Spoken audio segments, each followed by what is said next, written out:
I'll start telling his story, as in Jeremy's story. And it all started when he was about 7 or 8 years old, and we had a doctor's visit. And the doctor said that he had been spilling protein in his urine. There was nothing to worry about, but we should probably go and have a biopsy done of his kidney. So we took him into the hospital and did a biopsy, and we're not concerned per doctor's orders. Don't worry about it. So we didn't worry about it, thinking everything was probably fine. And then when we got the results back from the biopsy, we found out that he had focal segmental glomerular sclerosis. The doctor explained it like his kidney is supposed to work like a spaghetti strainer that's supposed to strain the fluids, and the holes in the spaghetti strainer were clogged up, so it wasn't straining the way it was supposed to. And that was this disease, and they have no idea where it came from or what caused it, but he had it and we had to deal with it. He told us that probably later on in his life sometime he would either need a transplant or to be on dialysis, which was a major shock because we thought everything was fine, don't worry about it.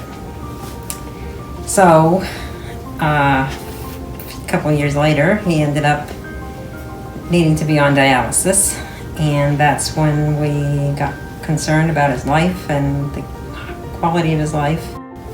And we asked around for someone if they might be interested in giving him a transplant. I tried myself, but I was rejected. Anyway, he had a lot of other people that were willing to donate, so they did blood tests and sent the samples in, and they were all a match, which we're really thankful for because I didn't know how easy it would be to find a match. But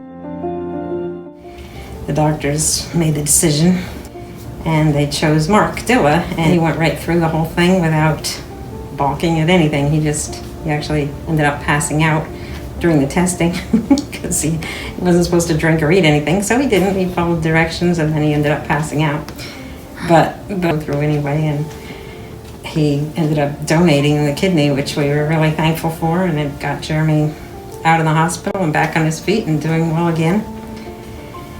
And that lasted for like 6 years, I guess. And then Jeremy ran into some problems and didn't have his medication when he needed it, and his body ended up rejecting that kidney.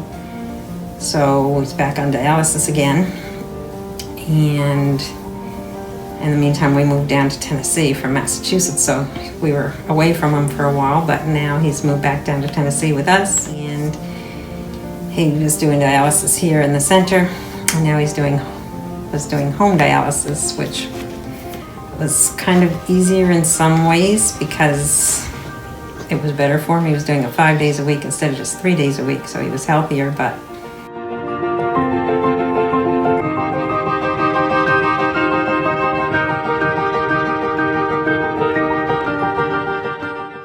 it was also like the responsibility was on us, or me as a caregiver, to make sure he was healthy, and I'm not a nurse, so all these things could possibly go wrong. We had to have training, and it was like 3 weeks training 5 days a week into Jackson, which is an hour away.